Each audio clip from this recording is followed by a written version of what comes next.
Cette émission est produite grâce à Témisco. Située à Notre-Dame-du-Nord, cette entreprise se spécialise dans la fabrication et le développement de semi-remorques de tout genre. Au fil des années, Témisco a su se démarquer de la concurrence en devenant une référence nord-américaine de premier plan dans la conception spécialisée et innovatrice de semi-remorques. La force de Témisco a toujours été de savoir s'adapter à un marché en mouvement constant. Témisco a choisi de travailler directement avec ses clients et d'être à l'écoute de leurs besoins. Ces dernières réalisations, équipements pour le transport de tours et de pales d'éoliennes, des fardiers conçus pour une charge de 70 tonnes jusqu'à 100 tonnes, des remorques à courroie conçues pour le transport de minerais, pierres, sable, asphalte et autres. Témisco adresse ses remerciements les plus sincères à tous ses collaborateurs. Merci à tous nos employés, merci à tous nos clients, merci à tous nos fournisseurs. Merci à tous ceux et celles qui, de près ou de loin, ont participé au succès de Témisco. Témisco, à la mesure de vos besoins. Cette semaine à InfoTémis, entrevue avec Gabriel Gingras, les nomades au Barbe Brou Pop, entrevue avec José Ranou de Vision Travail et reportage sur le premier match des Pirates 2018.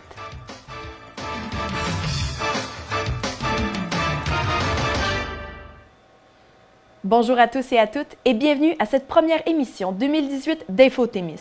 L'année s'est terminée en beauté avec notre programmation du temps des fêtes et à partir de maintenant, les nouvelles émissions de TV Témis reprennent. Nous avons rencontré Gabriel Gingras durant cette période pour discuter de sa récompense académique. Notre employé de TV Témis a gagné la bourse WXN Leadership Award for Creative Excellence, qui est un montant d'argent et un titre honorifique pour les bonnes notes et l'implication dans la communauté. Gabriel Gingras est étudiante à l'Université de Concordia depuis presque 1 an déjà et travaille aussi comme assistante de production dans une compagnie. Elle est pigiste à la caméra et au montage pour TV Témis durant l'été. Nous avons eu la chance de l'avoir avec nous dans nos nouveaux studios. Voici l'entrevue. Alors, on est aujourd'hui en compagnie de Gabriel Gingras, étudiante à l'Université de Concordia de Montréal, qui vient de recevoir la bourse, et tu me corriges si je me trompe, WXN Leadership Award for Creative Excellence. Donc, pour débuter l'entrevue, on va parler un peu de vous. On va commencer par savoir d'où vient votre intérêt pour le cinéma.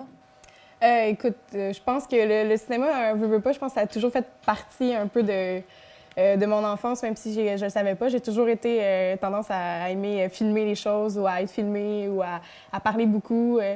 Donc, je pense que j'ai beaucoup de passion pour la communication en général. Mais je pense que le cinéma, j'aime encore plus ça parce que tu peux aussi créer des univers, écrire des scénarios, créer de la fiction ou aller directement dans la réalité avec le documentaire. Fait que je trouve que c'est vraiment un art qui regroupe beaucoup de passions que j'ai. Je pense pour ça que j'ai une passion pour ça. Une forme de communication et de création. C'est ça, c'est communication-création. C'est pour ça que je trouve ça vraiment très, très pertinent comme art. C'est vrai. Puis, mis à part le cinéma, est-ce que vous avez d'autres intérêts qui pourraient vous aligner vers un métier dans la vie ou le cinéma en particulier regroupe assez les intérêts pour...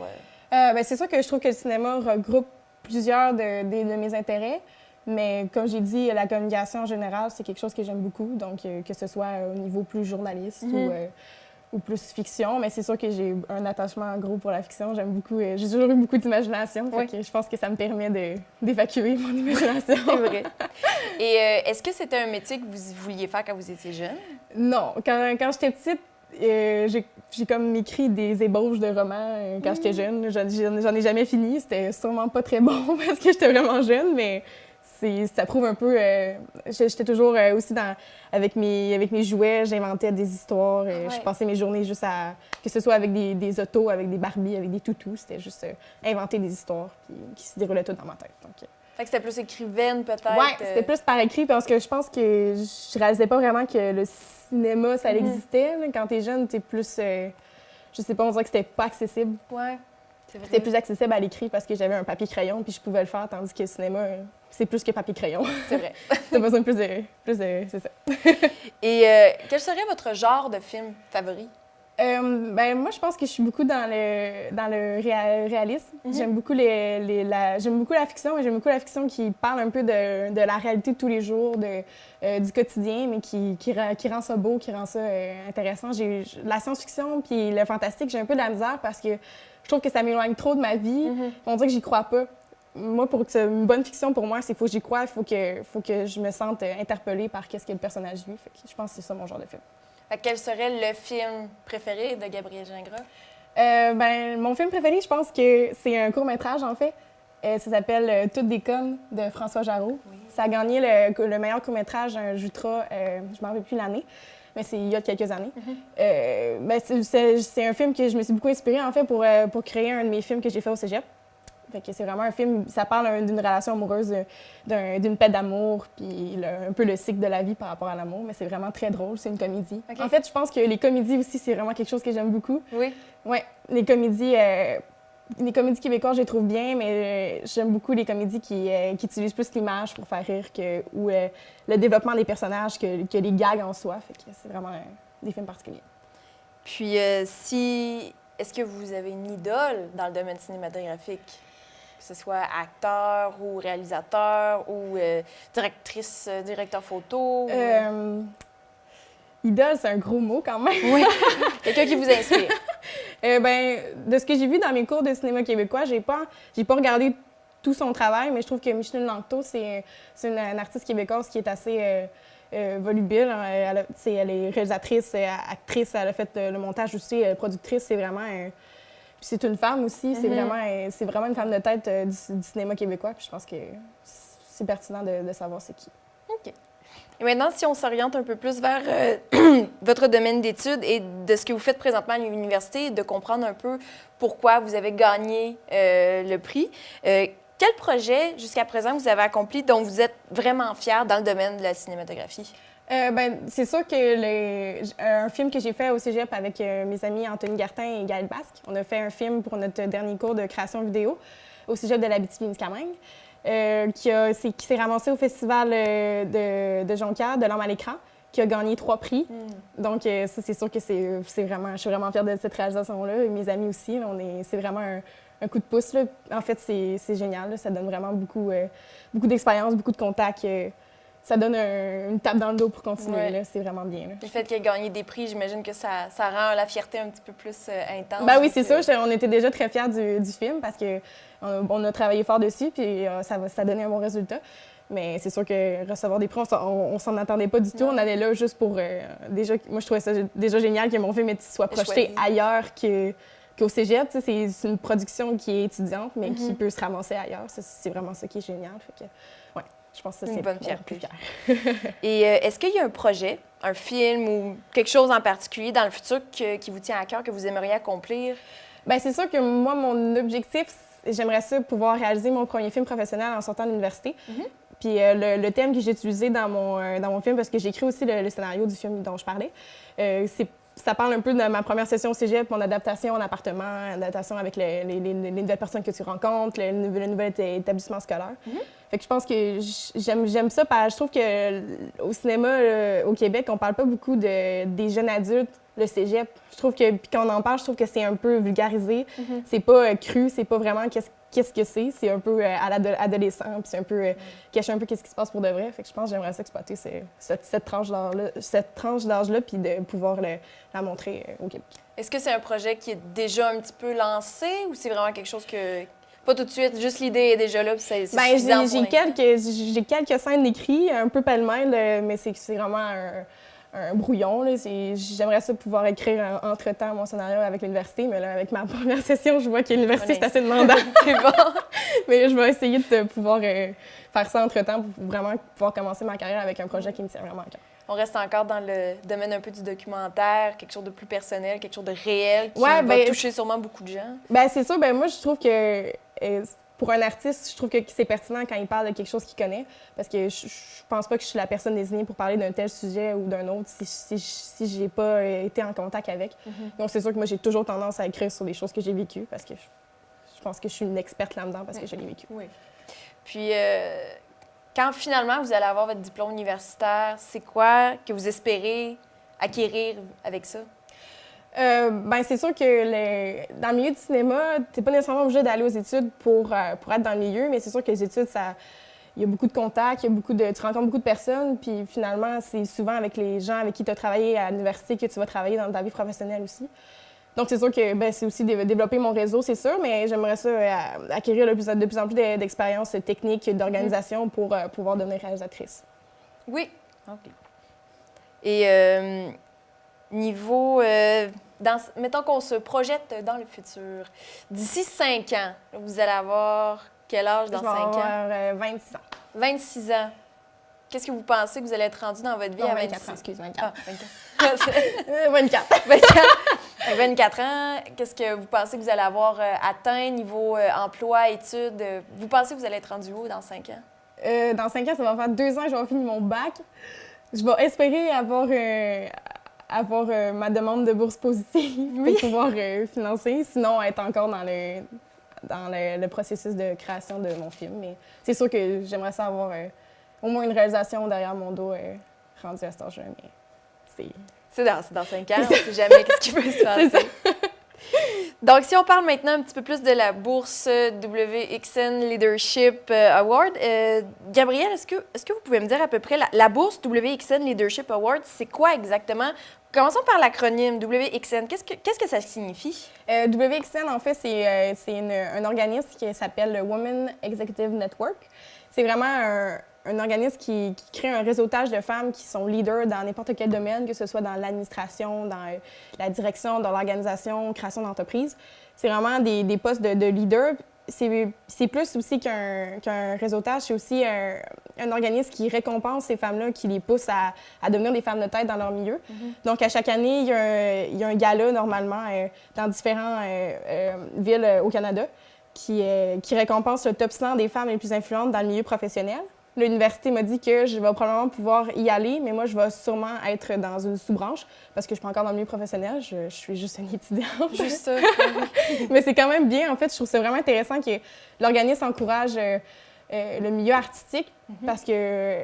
Puis surtout avec l'Université de Concordia, parce que le département des beaux-arts, ça regroupe vraiment une très large palette de milieux artistiques. Mais je suis vraiment contente que ce soit le cinéma aussi qui soit ciblé parce que, veux pas, le cinéma, ça reste...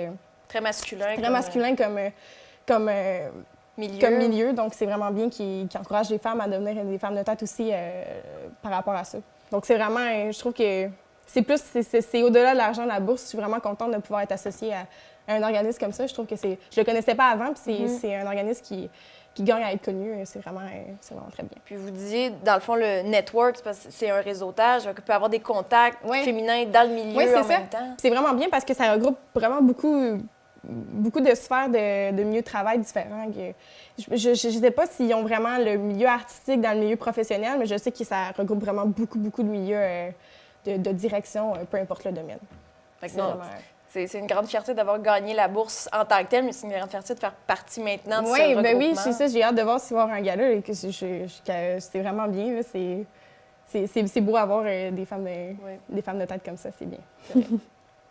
Par inscription. Donc, j'ai reçu un courriel qui disait qu'on pouvait s'inscrire pour cette bourse-là. Les gens qui étaient éligibles à la bourse, c'est les femmes qui sont inscrites à la première session dans la Faculty of Fine Arts, en français, qui est le département des beaux-arts. Fait que c'est vraiment un gros département qui regroupe beaucoup de domaines artistiques. Ça passe de la peinture, la sculpture, du théâtre au cinéma. Il y a vraiment beaucoup de programmes qui sont offerts dans le département. C'est ça. Donc, c'est les femmes, en première session, qui démontraient de l'excellence académique, du leadership et de l'implication communautaire. Fait que moi, quand j'ai vu ça, je me dit, je vais tenter ma chance. Donc, pour ce faire, il fallait que j'écrive une lettre qui prouvait, qui expliquait pourquoi j'étais la personne désignée à gagner le prix et avoir 2 lettres de recommandation. Donc, j'étais allée chercher une lettre d'un de mes anciens professeurs au cégep, dans le département du cinéma, puis j'ai aussi demandé une lettre à TVT-Miss, parce que je suis employée de TVT-Miss. Puis écoute, TVT-Miss, c'est vraiment l'implication communautaire. Je pense que c'est évident, la télévision communautaire pour la région, c'est vraiment un gros atout, c'est vraiment très important. Donc, c'était tout désigné pour la lettre. C'est une inscription, et eux autres, ils font le tri dans tout ça. Mais tu sais, le département des beaux-arts, c'est quand même un département qui est quand même très gros. Oui. Je ne sais pas combien de personnes qui ont appliqué, mais après ça a quand même pris du temps. Ça a pris 4 mois avant d'avoir une réponse. Oh. Je me suis inscrite au début de la session. J'ai reçu la réponse à la fin de la session. J'avais comme un peu oublié. Là. Ça a comme une surprise. De surprise. Oui, c'est ça. Mais il faut qu'ils évaluent toutes les candidatures. Ils sont comme un comité de plusieurs personnes qui évaluent les lettres et les demandes. Oui. Donc, c'est ça. Et si vous nous décrivez la journée en question où vous avez reçu la surprise, comment c'était? Vous faisiez quoi? Comment c'est arrivé? En fait, j'étais dans mon cours de montage à l'université. J'ai reçu un courriel. Là, quand j'ai vu, c'était marqué une note importante de l'université. Là, je me demandais c'était quoi. Fait que, donc, j'ai ouvert le courriel. On est plus inquiet d'habitude quand on reçoit un message comme ça que. Ouais, mais en même temps, quand j'ai vu ça, je me suis un peu rappelé que j'avais appliqué. Donc, mon cœur battait vite. Puis là, quand j'ai ouvert le courriel, j'ai vu la réponse. J'ai tapé l'épaule de mon ami à côté. J'étais sur un petit nuage. Je comprenais pas vraiment que j'avais gagné. Là. Ouais, j'étais vraiment contente. J'ai sorti de la course puis j'ai appelé tout le monde. Oui. il fallait que je sorte. Il fallait que j'appelle mes parents, vous, le cégep, puis mes proches. Donc, c'est ça. Donc, à l'instant même où vous avez reçu la nouvelle, tout le monde ensuite, dans la seconde après, tout le monde était au courant. J'ai essayé d'appeler, puis maman répondait pas. Je l'ai texté, maman, réponds-moi. Puis là, je l'ai rappelé, puis c'est ça. C'était vraiment bien excitant. Fait que ça a été quoi la première pensée en voyant la nouvelle? La première pensée qui vous est traversée l'esprit, c'était quoi exactement? Ben, wow, là, je sais pas. C'est quand même gros, là. Puis je veux dire, Montréal, c'est une grosse ville. L'Université Concordia, c'est une grosse ville aussi. Donc, je trouvais ça, dis-moi, la fille du Témiscamingue qui gagne une bourse à l'Université Concordia, je trouvais ça vraiment cool. Est-ce que vous y attendiez un peu ou espériez-vous beaucoup l'avoir? Bien, c'est sûr que j'espérais l'avoir parce que je trouvais que je répondais quand même bien aux exigences de la bourse, mais en même temps, je me suis dit, écoute, une grande ville comme ça, souvent aussi les programmes d'art, c'est des programmes aussi beaucoup contingentés, fait qu'il y a beaucoup de gens de talent là-bas. Donc, oui, j'espérais, mais je n'étais pas sûre à 110 % de l'avoir non plus, loin de là. Mais non, vous avez réussi à rejoindre vos parents finalement quand même pour eux autres, comment ils ont réagi? Bien, c'est sûr qu'ils étaient contents. Mon père a dit « Mais voyons donc! » C'est ça. Mais en fait, c'est beaucoup... c'est vraiment bien parce que c'est une bourse qui finance une partie de mes études. Fait que ça, c'est un beau cadeau. C'est vraiment une belle tape dans le dos. C'est une belle reconnaissance. Oui. Et est-ce qu'il y a plusieurs personnes qui sont choisies pour cette bourse-là? Non, c'est juste une personne. Juste une personne. C'est ça. Fait que ça aussi, ça m'a frappée. Oui. C'est ça. Donc, si, admettons, une jeune personne est en train de choisir vers quel domaine d'études elle désire aller et elle va vers vous parce qu'elle a le goût d'essayer le domaine cinématographique et de viser un peu quelque chose qui s'enlignerait vers cette bourse-là aussi, vous lui donneriez quoi comme conseil? Ben moi, je dirais de foncer. Puis, en fait, le but dans n'importe quel domaine d'études, c'est un peu trouver sa passion. Puis je pense que tu le sais quand tu l'as trouvé. Puis après ça, c'est de foncer. Puis peu importe le milieu, parce que le cinéma, veut pas, c'est encore un milieu un peu misogyne. Et les réalisatrices, on n'en voit pas beaucoup. Puis ça, c'est vraiment pas par manque de talent, très loin de là. C'est par manque d'égalité et d'intégrité dans le milieu. Donc, non, c'est vraiment important de foncer. Peu importe ton sexe, peu importe ton domaine, c'est... Vas-y, fonce! Gabrielle, c'est vraiment toujours une fierté de voir une Témiscamienne et aussi une employée de TV Témis gagner des prix comme ça. Donc, je vous remercie d'être venue me rencontrer aujourd'hui. Merci beaucoup. Puis, bonne réussite, bonne continuité dans tout ça. Merci! Le groupe 100% témiscamien Les Nomades ont offert un spectacle mémorable au Barbe-Brou Pop durant le temps des fêtes également. Composés d'Eliott Paquette, William Manceau, Anouk Gagnon et Olivier Rivard et François Lefebvre, ils sont à leur 4e représentation au Barbe-Brou en 2 ans. En effet, à chaque période estivale depuis 2 ans, le groupe souligne la joie de vivre avec les fans et les habitués du pub. Cette fois-ci, le groupe ose davantage en présentant leurs 6 compositions anglaises et françaises. La complicité et la solidité du groupe transparaît dans leurs chansons, mais aussi dans leur position sur la scène. Ce spectacle souligne également une organisation des nouvelles positions. Chaque membre a maintenant son propre micro et Eliott Paquette joue du clavier durant les chansons. À chaque fois, une nouveauté est présentée aux gens du Témiscamingue. TV Témis est allé les rencontrer pour en apprendre davantage sur leur situation et sur le groupe des Nomades. Voici le reportage.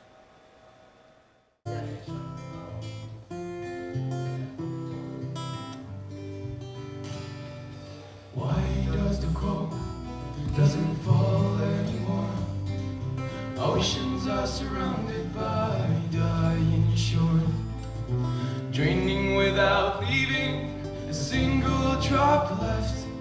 They want to be at the top until the last footstep. Right now we have a gun on the head and they're ready to shoot. The men in the suits and the shine. Moi, c'est William Manceau, je chante puis joue de la guitare. Je suis Eliott Paquette puis je suis chanteur-guitariste. Dans le fond, c'est le 4e show des Nomades au Barbe-Brou ce soir, puis on s'enligne pour amener de quoi de nouveau à soir, on amène toujours de quoi de neuf. Puis ça va vraiment être différent des dernières fois. On a des choses nouvelles, on a un clavier sur le stage, puis on a des voix de plus. Tout le monde va avoir un micro cette fois. Ouais, je pense que le setup, c'est vraiment ça qui va changer beaucoup. Puis comment on est placé sur la scène, puis des petites nouveautés au niveau du contenu, autant entre les tunes que pendant, puis le genre de choses qu'on va faire sur le stage risque de différer pas mal des autres fois qu'on est venu au Bar de Mouvement. Moi, j'avais une question par rapport au nom. Les nomades, ça sort de où, ça? C'est pourquoi les nomades? Honnêtement, ça a tout simplement fait l'unanimité. Puis c'est vraiment tout simplement pour représenter d'où on vient.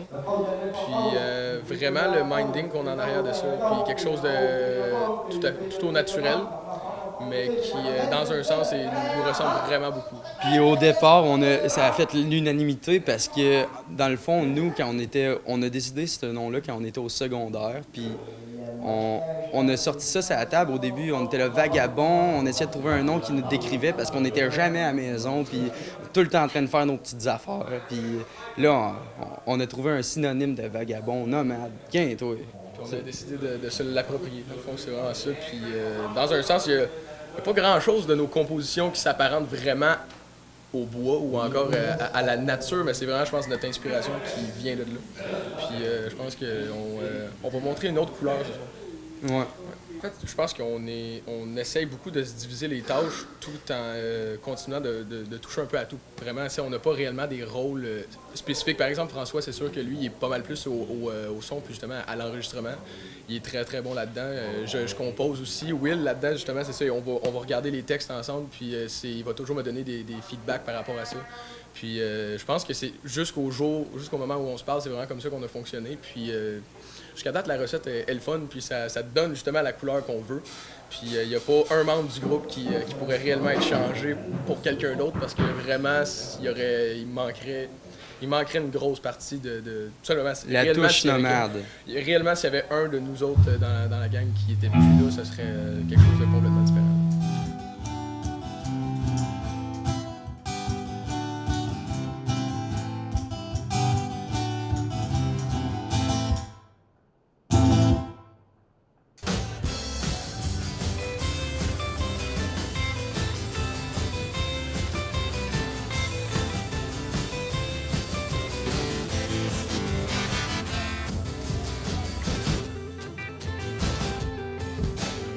À chaque matin, je suis pas sûr que c'est moi. J'aime autant pas y penser, ça fait longtemps que j'ai compris qu'on passe à travers sa vie à coups de journée. La seule chose qu'on veut garder, c'est le droit de rêver. La gourmandise des uns fait la famille des autres. Et on fait à chialer comme cette famille, c'est la nôtre.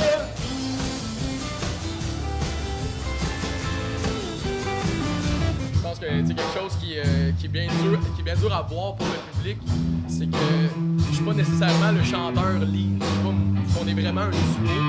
Puis c'est comme ça que le monde devrait le voir en même temps, même si justement peut-être comme moi j'ai écrit plus de paroles. Mais le résultat, au fond, c'est nous autres qui l'amènent vocalement plus que d'autres choses. Le restant vient avec, ça fait vraiment une symbiose.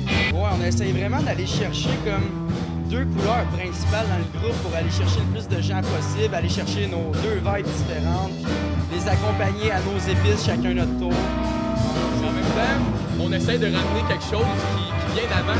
Il y a beaucoup de bands qu'il y avait deux chanteurs, puis ça donnait deux couleurs complètement différentes. Je pense à Less Than Jake, The Beatles, tout simplement. Vraiment, ils changent de rôle, puis ça donne toujours quelque chose de différent. Vraiment, c'est ça qu'on essaie d'amener.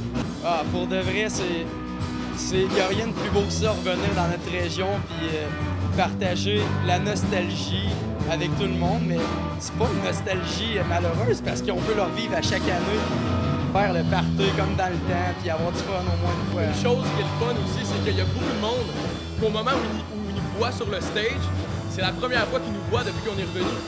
Fait qu'on en voit qui ont des étincelles dans les yeux autant que nous autres quand on les regarde. Puis c'est vraiment pour ça que personnellement, puis je pense que pour les autres gars aussi, on fait la musique. C'est carrément ça qui nous tient allumés là-dedans, c'est de voir le regard des autres qui nous soutiennent et qui trouvent ça beau de faire ce qu'on aime. Sans comme chez nous. Ouais, pour de vrai, c'est exceptionnel qu'on ait eu la chance de venir ici dans nos débuts. C'est en grande partie pour ça qu'on est là aujourd'hui, selon moi. Ça nous a vraiment fait avancer pour pouvoir commencer jeune ici. Dans le fond. Mettons que vous vous identifiez dans un genre. Mettons, où est-ce qu'on trouverait votre album dans un magasin de disques? Vous êtes quel genre de musique? On serait dans la catégorie nomade. Un peu comme Pink Floyd style. Un peu, tu sais, ils ont dû réinventer un style. C'est vraiment ça qu'on essaie de faire. On va exploiter le plus de styles possible. Puis c'est sûr que pour l'instant, ça sonne folk. Ouais. Pour l'instant. Mais On essaye de s'imprégner dans tout le plus possible de choses pour pouvoir prendre une actualisation du monde présentement puis amener de quoi de nouveau. tu sais, comme le jazz, le reggae, il y a beaucoup de tunes de nos tunes qui vont finir par qui vont touche reggae, folk aussi.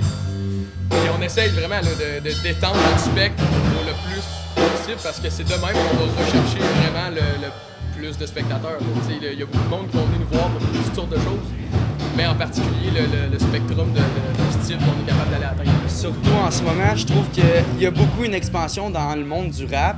Puis moi, personnellement, j'aimerais beaucoup ramener l'ambiance d'un full band sur un stage, puis tout ce que ça peut faire, puis toutes les émotions particulières qu'on peut aller chercher en même temps.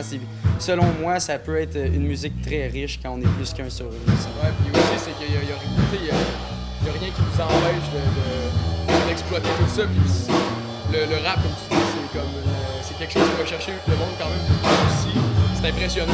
Ouais. Puis il n'y a rien qui nous empêche d'aller exploiter ça. C'est ça, on en fait du rap même. C'est pas qu'on aime pas ça, c'est juste que on aime toujours essayer d'en ajouter un peu pour carrément faire évoluer notre musique en même temps que nous. On va essayer de fermer le bord. C'est le petit running gag, mais sérieusement, si un moment donné, on est capable de jouer jusqu'à temps que la bière se vende plus. Ouais, ça, Ouais.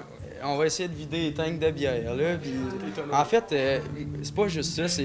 J'aimerais vraiment ça. Mon rêve, moi, c'est que le public soit vraiment en interaction avec nous. Puis, il y a comme une ambiance, pas feu de camp, mais tu sais, entre les tunes, tu sais, ça serait le fun que le monde qu'on connaît, ça fait vraiment longtemps qu'on vient ici. Il y a du monde là, qui serait vraiment pas gêné de nous parler. Hey, Will, tu sais.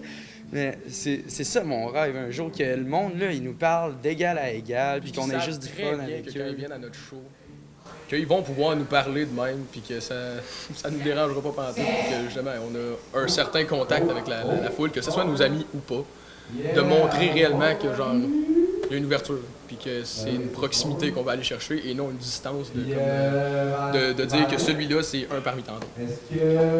Exactement. Fait que vendredi, ce soir, 10h au Barbe-Brou. Puis c'est ça, on vous attend. Vision Travail de l'Abitibi-Témiscamingue offre son service d'aide à l'emploi de nouveau avec une formation appelée Expérience 50+. Il s'agit d'un club de recherche d'emploi offert aux 50-64 ans. Histoire de bien préparer votre fin de carrière, transférer vos compétences dans un autre emploi et retrouver votre place sur le marché du travail. Plusieurs ateliers seront proposés durant cette formation, tels que les curriculum vitae, les lettres de présentation, mais aussi des simulations d'entrevues et de l'aide à la recherche d'emploi. Selon l'intérêt des participants, des visites d'entreprise sont organisées et des stages sont également planifiés, en plus d'une formation en informatique. Le tout est d'une durée de 8 semaines. Nous avons reçu en studio Josée Ranou, conseillère à l'emploi, pour entrer dans les détails de cette formation et nous expliquer comment elle fonctionne et combien de places il reste à l'inscription. Voici l'entrevue. Donc aujourd'hui, on se retrouve avec Mme Josée Ranou, conseillère à l'emploi. On se rencontre aujourd'hui pour discuter de Vision Travail. Et donc, Vision Travail, qu'est-ce que c'est exactement? En fait, Vision Travail, le mandat général, c'est un organisme qui aide les gens à l'employabilité, c'est-à-dire des gens qui sont sans emploi depuis un petit bout de temps ou depuis récemment. On aide ces gens-là avec des techniques et des outils pour retrouver des emplois. Puis là, on a un groupe de recherche d'emploi ciblé pour les gens de 50 ans et plus qu'on va démarrer le 5 février prochain, qui est un groupe de recherche, un club de recherche d'emploi qui dure 8 semaines. OK. Donc, ça s'adresse à qui exactement? Est-ce que c'est juste pour les personnes de cette tranche d'âge-là? Ou... Bien, les services en général de Vision Travail s'adressent à tout âge. Mais le groupe Expérience 50+, s'adresse à des gens âgés de 50 ans et plus jusqu'à 64 ans. Parce qu'on sait qu'avec le contexte de rareté de main-d'œuvre aujourd'hui, c'est un groupe de gens qui a beaucoup d'expérience, qui a beaucoup de compétences et qui peut apporter encore beaucoup de choses sur le marché du travail. Mais des fois, pour lesquels il manque un petit peu de techniques de recherche d'emploi ou de peaufiner certaines choses dans leur CV. Donc, c'est à ces gens-là qu'on s'adresse par Expérience 50+. Est-ce que ces personnes peuvent être sur l'assurance-emploi et faire partie de la formation? Oui, ces gens-là peuvent être sans emploi sur l'assurance-emploi ou être bénéficiaires de d'autres types de chèques, comme on dit dans le jargon de l'employabilité. Nous, dans le fond, quand on rencontre les gens, on va regarder ça avec eux, puis voir aussi s'ils peuvent être admissibles à d'autres contributions. S'ils sont sans chèque, comme on dit, s'ils peuvent être admissibles à d'autres contributions. Puis le travail, on le fait en partenariat avec le Centre local d'emploi. C'est grâce au Centre local d'emploi qu'on peut donner cette formation-là aux gens de 50 ans et plus. Donc, c'est avec eux qu'on va valider ces choses-là en rencontrant les clients, évidemment. Fait que tout le monde peut trouver une solution pour participer. Tout le monde peut participer. Bien, c'est ça. Bien, il faut avoir 50 ans et plus. Dans ce cas-ci, le type de recherche d'emploi, c'est ça. C'est le critère, le premier critère, là. La formation dure combien de temps? C'est un club de recherche d'emploi qui dure 8 semaines, c'est-à-dire, comme je vous disais tout à l'heure, du 5 février au 31 mars. Pendant les 8 semaines, il y a 3 jours de formation, c'est-à-dire un bloc de 15 heures de formation plus théorique, c'est-à-dire de 9 h le matin jusqu'à 3 h l'après-midi. Et les 2 autres journées, c'est des rencontres individuelles que je vais faire avec les participants pour travailler des choses sur leur CV ou des choses propres à eux sur leur employabilité. Ou encore, on donne des formations informatiques. Parce que ça arrive, des fois, des gens de 50 ans et plus qui disent « ben c'est loin ou je suis moins familier avec ces outils-là ». Et des fois aussi, c'est des raisons pour lesquelles ils sont sortis du marché du travail. T'sais, ils se sont dit « ben l'informatique, c'est moins mon bag, donc comment les rattraper là-dessus? » Là? Donc, les 2 autres journées, c'est pour des choses comme ça là, qu'on travaille avec ces gens-là. Et c'est qui les formateurs, entre autres? Bien, c'est moi. Oui! Bien, dans le fond, comme je vous disais tantôt, les cours, les 3 journées de formation, c'est moi qui les donne, c'est moi qui travaille avec les gens. Mais par contre, à l'intérieur des 5 jours, il va y avoir des visites d'entreprise. Parce que, bon, c'est le fun, le club de recherche d'emploi, c'est le fun de donner des outils, des techniques aux gens, comment rechercher des emplois. Mais il faut le mettre en pratique, il faut aller voir des employeurs, voir c'est quoi, quand ils rencontrent un candidat, c'est quoi leurs attentes, puis c'est quoi qu'ils recherchent chez les candidats potentiels. Donc, on va faire le test en allant dans les entreprises. Puis les entreprises, c'est les participants. Le premier jour, on va regarder ensemble quelles entreprises ils aimeraient aller visiter. Parce que dans le fond, il faut que ça réponde à leurs besoins à eux puis ce qu'ils désirent aussi. C'est vrai. Que vous avez mentionné des blocs de formation. C'est quoi environ chacun ces blocs-là? Les titres de ces blocs-là, c'est quoi? Bien, le premier bloc, on commence à partir de la personne. Parce que comme je vous disais tantôt, c'est sûr que les gens de 50 ans et plus ont une grande expérience de vie, ont une grande expérience sur le marché du travail. Donc, c'est de voir avec eux qui ils sont, c'est quoi les compétences, c'est quoi les habiletés que j'ai développées au travers des années que j'étais en emploi. Puis, j'ai une formation X, mais peut-être qu'aujourd'hui, ça me tente moins d'aller dans ce domaine-là. Peut-être que j'aimerais mieux aller dans un autre, dans quelque chose que je fais dans mes loisirs ou, tu sais, développer un autre aspect là, par rapport au travail, tant qu'à retourner sur le marché du travail, faire autre chose. Donc, le premier bloc, on explore tout ça avec les gens. Le deuxième bloc, dans le fond, on va regarder où sont les emplois, puis comment aborder les employeurs. C'est-à-dire, souvent, la majorité des emplois, c'est des emplois cachés. C'est-à-dire que les employeurs ne vont pas aller afficher leurs besoins dans leur poste, mais ils ont des postes disponibles à l'intérieur de l'entreprise. C'est ça qu'on va explorer avec les gens. Puis le troisième bloc, bien, c'est les outils. C'est-à-dire mon curriculum vitae, ma lettre de présentation, faire une entrevue d'embauche. Parce que souvent, ces gens-là, quand ils sont sortis dans le contexte du marché du travail à l'époque, ils ont été embauchés tout de suite. Il y avait une rareté de main-d'œuvre, on était après la guerre et bon, blablabla. Fait qu'il y avait une rareté de main-d'œuvre, donc ils n'ont pas eu à faire tous les processus d'entrevue et se vendre. Souvent, c'est une petite, pas lacune, mais je veux dire une petite faiblesse qu'ils ont. Puis qu'on va travailler là-dessus pour qu'ils développent des outils, puis comment se faire valoir, puis comment faire valoir leurs compétences pour obtenir un emploi. OK. Donc, durant ces 8 semaines, c'est une formation, vous offrez des outils, tout ça. On peut penser des fois que formation égale un retour à l'école où il faut étudier et comprendre. Est-ce que c'est un peu comme ça? Non, mais comme je vous dis, c'est pas de la... Oui, on va échanger, je vais donner une formation, mais c'est plus au niveau de l'échange, de partage d'expérience. Oui, les gens, vont malheureusement avoir des petits devoirs à faire à la maison pour travailler sur certains aspects et arriver avec des réponses le lendemain, mais c'est pas...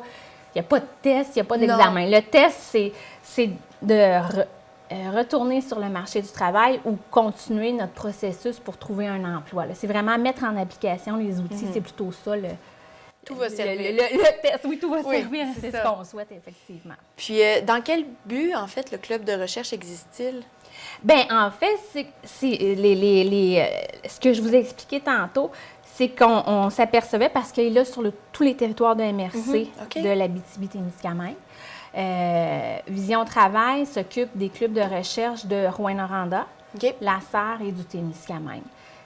Donc, c'est des choses qu'on voyait qui ressortaient, que dans le fond, que ces gens-là prenaient leur retraite, sortaient du marché du travail, mais avaient encore plein d'énergie, de capacité, de connaissances. Puis comme je vous disais tantôt, compte tenu de la rareté de main-d'œuvre, c'est un beau bassin de main-d'œuvre. Et je pense que ces gens-là aussi, des fois, avec l'énergie qu'ils ont quand ils sont assis chez eux après leur retraite, s'ennuient un peu. Là. Au début, c'est la lune de miel. Oui, on prend une pause. On prend une pause, enfin un break. Mais après un petit bout de temps, ils se disent, bien, je pourrais être utile à d'autres choses. Donc, c'est ça qu'on explore aussi avec ces gens-là. C'est très donnant-donnant. Bien, c'est ça. Puis, je veux dire, la beauté, c'est vraiment le partage d'expérience. Puis c'est plus un partage. C'est pour ça qu'on dit un club de recherche d'emploi. Un partage ensemble des expériences de chacun et des vécus de chacun aussi. Et est-ce que c'est un service gratuit? Oui, il n'y a pas de coût à l'inscription.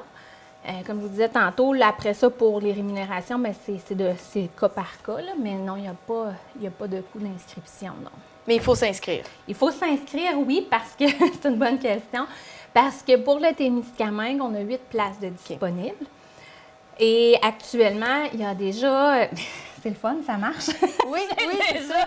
J'ai déjà 4 candidats d'inscrits. Là. Donc, il reste 4 places, en fait. Fait que j'inviterais les gens à se dépêcher parce que le 5 février, oui, on est au retour de Noël et tout ça, mais ça va venir vite. Ça va vite, oui. Oui, c'est ça.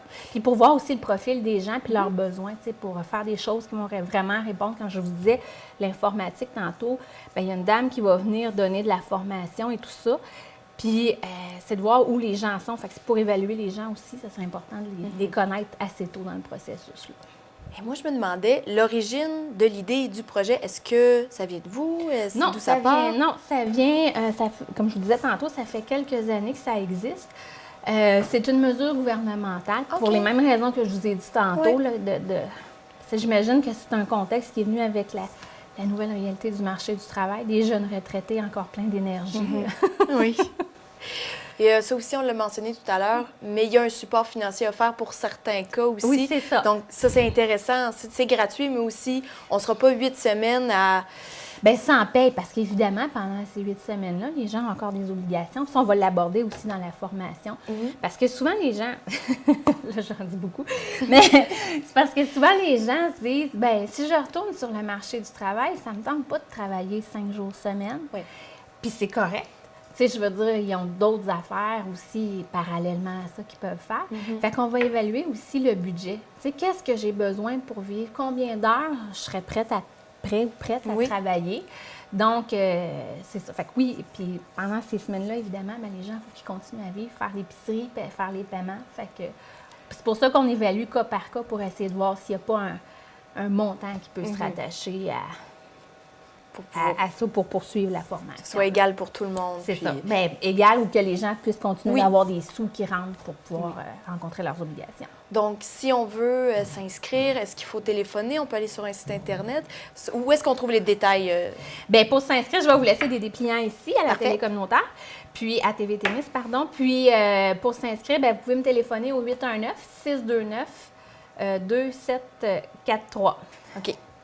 Puis on est situé, la formation va avoir lieu, c'est une bonne question, la formation va avoir lieu dans nos locaux de Vision Travail. On est situé au 1 boulevard industriel à Ville-Marie. À Ville-Marie. C'est ça. Et c'est au sous-sol que la formation aura lieu. Puis il y a une allocation aussi pour des gens qui, mettons, qui viendraient de Notre-Dame-du-Nord, Témiscamingue ou tout ça. Il y a une allocation aussi pour le kilométrage qui peut être possible pour payer l'essence et ces choses-là. Parfait. Et moi aussi, j'ai une petite liste de gens à remercier, de partenaires. Est-ce qu'on... Bien, comme je vous dis, on fait ça en collaboration avec le Centre local d'emploi, leurs conseillères en emploi, qui nous aident là-dedans, puis qui peuvent, comme je vous disais tout à l'heure, pour les contributions, c'est ces gens-là là, qui travaillent déjà avec ces personnes-là et qui peuvent évaluer ça. Donc, bien, merci beaucoup d'être venu me rencontrer aujourd'hui. bien, ça me fait plaisir. Bien, je vous remercie à vous de m'avoir accordé du temps, puis aux auditeurs également. Puis bonne chance pour la suite. Bien, merci beaucoup. Merci. Les Pirates de Ville-Marie ont frappé en force samedi dernier lors de ce premier match contre les Lynx de West Nipissing. De quoi commencer l'année 2018 en grande force. Plusieurs changements entre le trio des joueurs ont été occasionnés et c'est sans doute ce qui cause la grande force des joueurs. De plus en plus complice, la partie s'est terminée 12-1 pour nos Pirates. Les estrades étaient pleines et les partisans étaient en feu à chaque but compté. Plusieurs coups d'épaule ont été donnés et les Lynx ont tout fait pour compter. Mais les Pirates étaient plus forts cette fois-ci. À noter que la partie d'avant contre Almaguin, ils ont perdu 2-5. Donc c'était important pour eux de revenir en force, surtout devant leurs partisans. Voici le premier reportage 2018 des Pirates de Ville-Marie avec notre collaborateur Francis Prudhomme. Ce reportage vous est présenté par Desjardins, fier de contribuer à la fougue du hockey au Témiscamingue.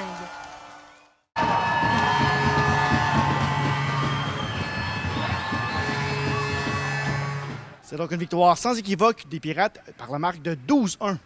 En début de première période, de bons coups d'épaule de part et d'autre donnent le ton au match. La première menace appartient aux Lynx. Le gardien Mainville doit se signaler. Le premier but du match appartient aux Pirates à 6-21. Il est l'œuvre de Benoît Arpin. Puis un second but des Pirates, Alex Peters, inscrit un but dans un filet désert, alors que l'équipe adverse croyait que les Pirates avaient écopé d'une punition à retardement.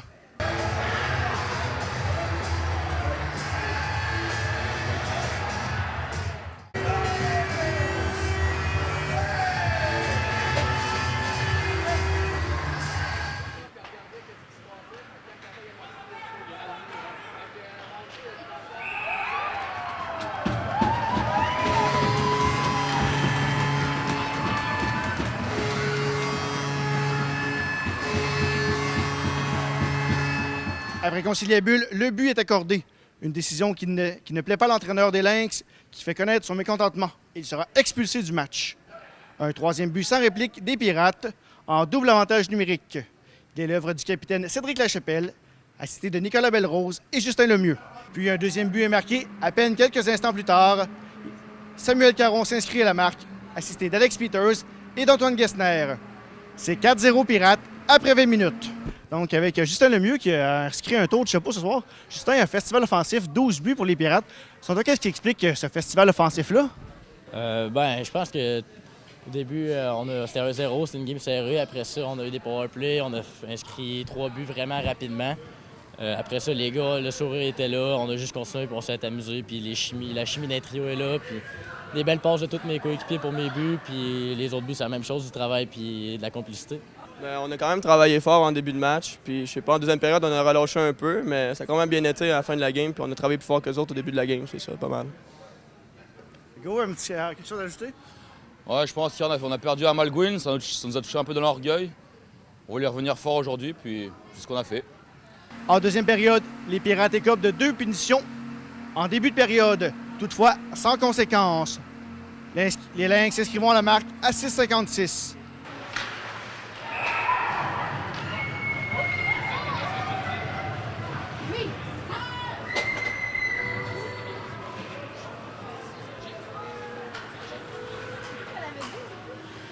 Puis, Hugo Bloom inscrit un 5e but après une superbe pièce de jeu de Justin Lemieux.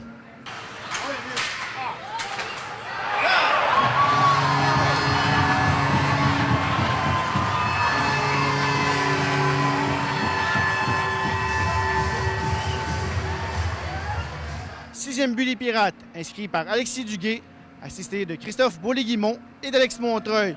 Puis, un autre but aux Pirates. Cette fois, c'est Cédric Lachapelle, assisté de Paquin et Burelier. Alex Peters déjoue habilement le gardien des Lynx sans aide. C'est donc un déluge offensif tout à l'avantage des Pirates. 8-1 après 40 minutes de jeu.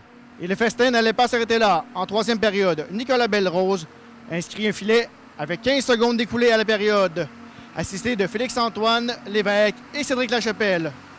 Puis un 10e but pour les Pirates. Il est l'œuvre de Justin Lemieux, savamment préparé par Nicolas Belrose. Lévesque est aussi complice. Un 11e but est ensuite inscrit par les Pirates. C'est Justin Lemieux de Nicolas Belrose et Félix-Antoine Lévesque. Justin Lemieux marque enfin le 12e but des Pirates, enregistrant du même coup un tour du chapeau. Marque finale 12-1 pour les Pirates.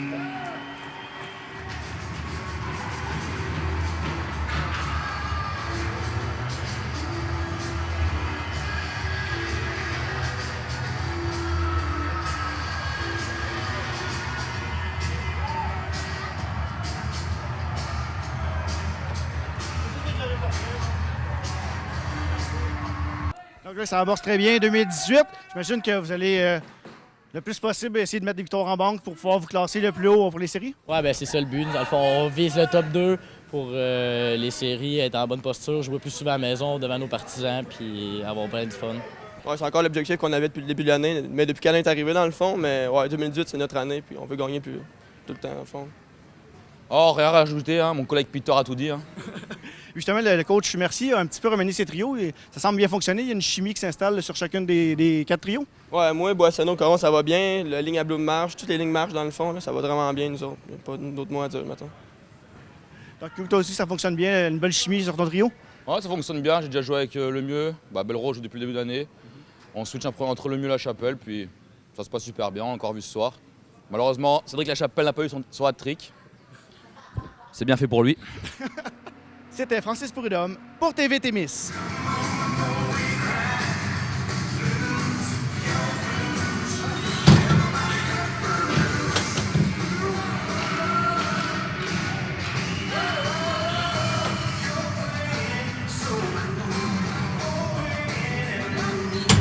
Desjardins est fier de vous avoir présenté ce reportage des Pirates de Ville-Marie. Desjardins, là pour contribuer au mieux-être des individus et des collectivités. Toujours concernant les Pirates de Ville-Marie, un feu s'est déclenché dans l'appartement des joueurs Nicolas Belrose, Alex Peters et Vincent Dickner. Ce dernier était resté à Rouyn-Noranda et était dans l'appartement au moment de l'incendie, et ce durant la partie de samedi soir. En même temps qu'il ne faut pour le dire, le président du club des Pirates était sur la route le 7 janvier en direction de Rouyn-Noranda pour aider son joueur. Vincent Dickner, sauvé de justesse du brasier qui a frappé l'édifice où il logeait. Une campagne de soutien aux 3 joueurs s'organisait parallèlement. Vincent Dickner a été transporté à l'hôpital car il a été incommodé par la fumée. Il n'avait que ses boxeurs sur le dos. Les 3 joueurs ont tout perdu dans cet incendie. Dans les heures qui ont suivi, la solidarité témiscamienne était interpellée. Des boîtes ont été déposées dans des commerces de Ville-Marie afin d'y recueillir des dons. Des contenants similaires seront également disponibles à l'Arena Frère Arthur Bergeron lors des matchs de jeudi et samedi prochains. Différents articles, dont les boxeurs que portait Vincent Dickner lorsqu'il a été évacué, sont mis aux enchères pour aider à la campagne de financement. En plus des boxeurs à motif léopard, il va y avoir un coffret avec les cartes des joueurs autographiées, des commandites de tracksuit et de bons d'achat pour des vêtements chez GoSport. Le tout se termine samedi 13 janvier durant le match. Si vous souhaitez en savoir plus, vous pouvez vous rendre sur la page officielle des Pirates de Ville-Marie. Quoique la mise aux enchères d'une paire de boxeurs puisse s'apparenter à quelque chose de ludique, le terrible événement, lui, n'a rien de drôle. Pas plus que pour ces joueurs de hockey que pour quiconque qui perd tout dans un incendie. C'est une façon pour eux de montrer leur force et de demander de l'aide en même temps. Lorsque Vincent a tenté de sortir, la porte était gelée lorsqu'il a senti la chaleur du feu. Heureusement, les pompiers ont rapidement secouru Vincent. Quelques minutes peuvent coûter la vie dans ce genre de situation, donc si vous voulez prendre le temps de donner pour les aider, rendez-vous jeudi et samedi au match des Pirates ou pour plus d'informations, vous pouvez aller sur la page officielle des Pirates de Ville-Marie. 1 an après la création de son poste, le démarcheur en aménagement des forêts privées de l'Abitibi-Témiscamingue est parvenu à dénicher 135 000 mètres cubes de bois auprès des propriétaires qui n'avaient jusque-là jamais envisagé d'emménager leur boisé. Le poste occupé par le technicien forestier Sylvain Moreau a été créé en novembre 2016 à la suite d'une association entre les agences régionales de mise en valeur des forêts privées de l'Abitibi et du Témiscamingue. ainsi que l'Association forestière et le Syndicat des producteurs de bois. Sa mission consistait à accroître l'approvisionnement en bois des usines de transformation de la région. L'objectif visé était d'atteindre un volume de 600 000 m3 au cours des prochaines années. Beaucoup de potentiel pour cette situation, car un an après la création du poste, les partenaires dressent un bilan très positif du démarcheur. Les rencontres que M. Moreau a effectuées auprès de 380 personnes ont permis de dénicher 135 000 m3 de bois. De plus, 25 des propriétaires forestiers rencontrés se sont depuis dotés d'un plan d'aménagement forestier. Le directeur général du SPBAT, Stéphane Paul, explique au journaliste Patrick Rodrigue au journal La Frontière que les usines s'approvisionnent déjà en forêt privée, mais c'est très minime en comparaison de la forêt publique. Les propriétaires de lots boisés ont le potentiel de mettre beaucoup plus de bois sur le marché. La demande est élevée et les résultats du démarcheur après un an prouvent que nous sommes sur la bonne direction. Le projet cible le reboisement et l'Agence de l'Abitibi dispose d'un budget pour reboiser de 1,2 million de plants par année. Face au succès remporté par Sylvain Moreau lors de sa première année à titre de démarcheur forestier, les organismes partenaires ont convenu de prolonger l'entente du projet pour une durée de 12 mois. C'est un dossier à suivre. Des honneurs pour un Franco-Ontarien ont souligné la fin de 2017 pour M. Albert Gauthier. En effet, quelques jours avant Noël, l'homme Durton, qui a la francophonie tatouée sur le cœur, a appris que sa candidature avait été retenue et qu'il allait recevoir en 2018 la médaille de l'Ordre de la Pléiade. Chaque année, la section de l'Ontario de l'Assemblée parlementaire de la francophonie remet la médaille de l'Ordre de la Pléiade à des personnalités pour leur contribution exceptionnelle envers la francophonie ontarienne. Même si la cérémonie d'investiture n'aura lieu qu'au printemps 2018, à l'Assemblée législative de l'Ontario à Toronto, les récipiendaires, eux, ont déjà été dévoilés à la fin du mois de décembre 2017. La candidature de M. Gauthier fut soumise par John Vantoff, député pour Témiscamingue-Cochrane. C'est pour sa grande contribution à la promotion et à la défense des droits des francophones que l'homme retraité sera honoré. M. Gauthier a toujours été reconnu dans la communauté grâce à son travail de cultivateur et son implication dans de nombreuses organisations, dont entre autres le Club Lyon Durton, le Centre de santé communautaire du Témiscamingue, la Caisse populaire Durton, l'ACFO de Témiscamingue, les Chevaliers de Colomb et Dairy Farmer of Ontario. En 2009, Hurton accueillait le concours international de Labour. En tant que vice-président, M. Gauthier voulait que l'aménagement en soit un bilingue et inclusif.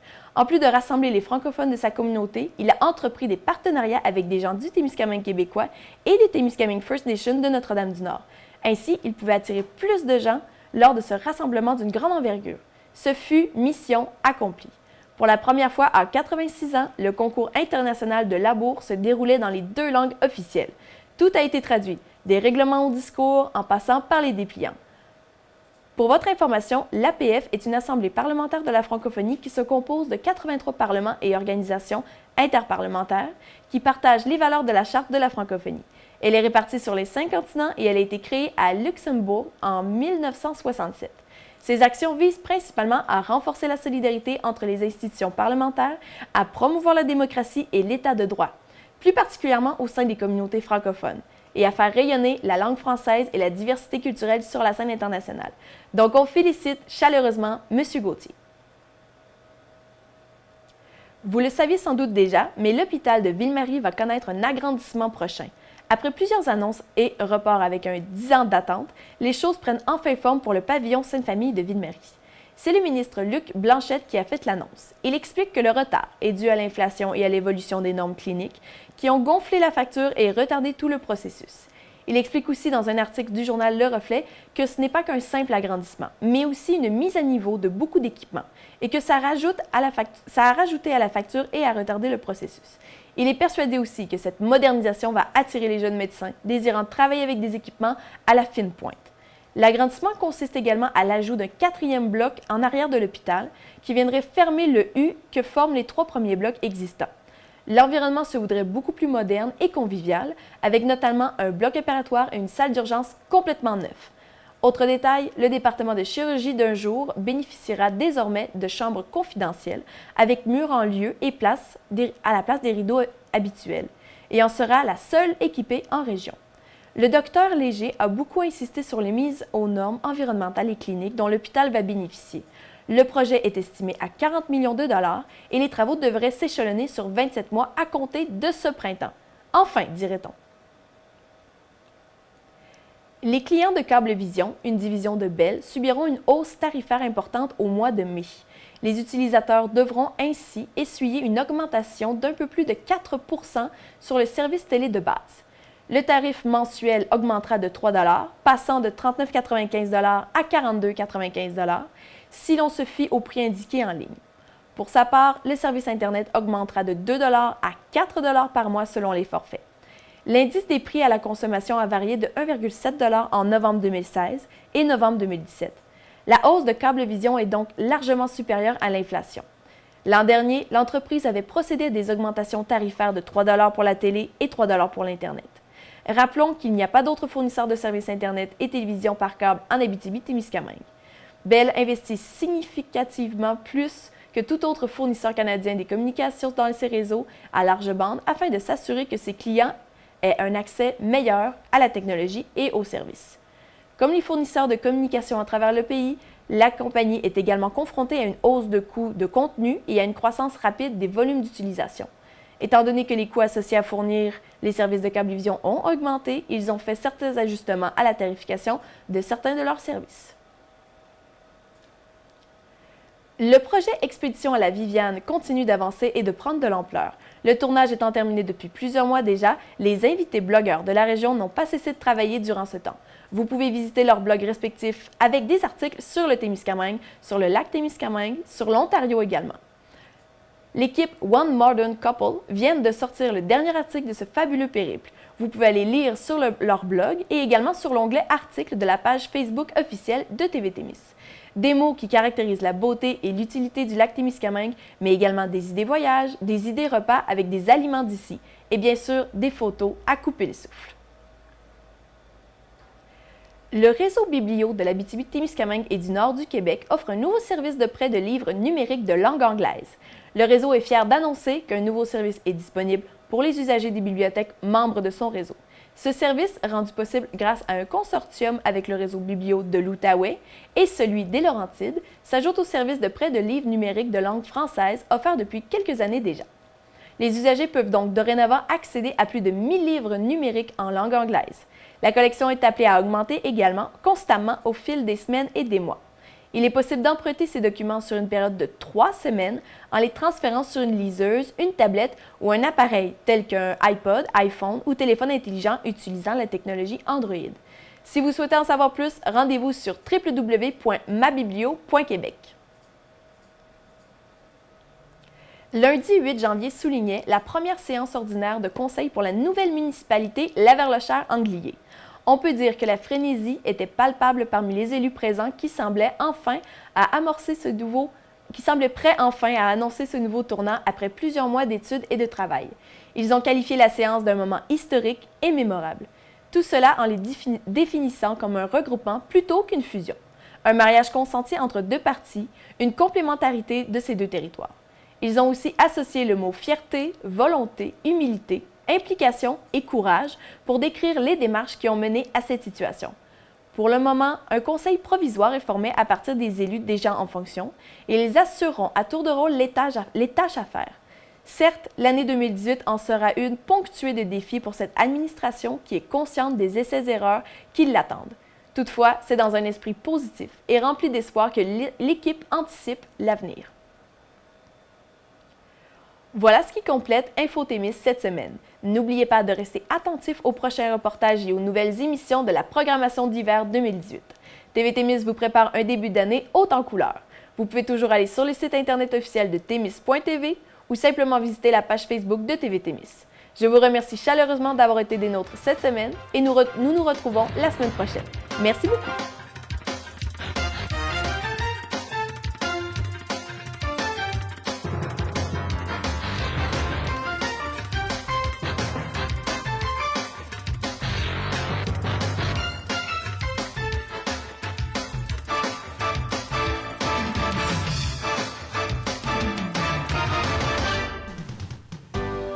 Cette émission est produite grâce à Témisco. Située à Notre-Dame-du-Nord, cette entreprise se spécialise dans la fabrication et le développement de semi-remorques de tout genre. Au fil des années, Témisco a su se démarquer de la concurrence en devenant une référence nord-américaine de premier plan dans la conception spécialisée et innovatrice de semi-remorques. La force de Témisco a toujours été de savoir s'adapter à un marché en mouvement constant. Témisco a choisi de travailler directement avec ses clients et d'être à l'écoute de leurs besoins. Ces dernières réalisations, équipements pour le transport de tours et de pales d'éoliennes, des fardiers conçus pour une charge de 70 tonnes jusqu'à 100 tonnes, des remorques à courroie conçues pour le transport de minerais, pierres, sable, asphalte et autres. Témisco adresse ses remerciements les plus sincères à tous ses collaborateurs. Merci à tous nos employés, merci à tous nos clients, merci à tous nos fournisseurs. Merci à tous ceux et celles qui, de près ou de loin, ont participé au succès de Témisco. Témisco, à la mesure de vos besoins.